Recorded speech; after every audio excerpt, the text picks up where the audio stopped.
দুর্ধর্ষ গরম, আর এই দুর্ধর্ষ গরমে শরীরকে টক্সিন অর্থাৎ জঞ্জাল মুক্ত, লিভারকে জঞ্জাল মুক্ত, শরীরকে সুস্থ রাখার জন্য একমাত্র প্রয়োজন মা রূপময়ী সঞ্জীবনী সুধা। মা রূপময়ী সঞ্জীবনী সুধা দেহের সমস্ত টক্সিনকে বের করে দেয়, সমস্ত বর্জ্য পদার্থকে বের করে দেয়, লিভারকে ক্লিন রাখে, যেটা 100টা ভয়ঙ্কর ব্যাধি থেকে আমাদের শরীরকে ভালো রাখবে।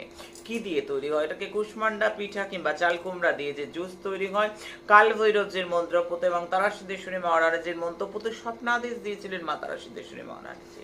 স্বপ্নাদেশ তারাসিদ্ধেশ্বরী মহারানীজির। আর এইটি যদি নিয়মিত প্রত্যেক দিন 1 গ্লাস, বাচ্চা থেকে বড় সবার এই দুর্ধর্ষ গরমের শরীরকে সমস্তভাবে প্রোটেক্ট করতে এবং তার সঙ্গে লিভার কনজামশনকে ভালো রাখতে, লিভারকে প্রোটেক্ট করতে, সমস্ত ভেতরের অর্গানকে ভালো রাখার জন্য চাই প্রত্যেকে।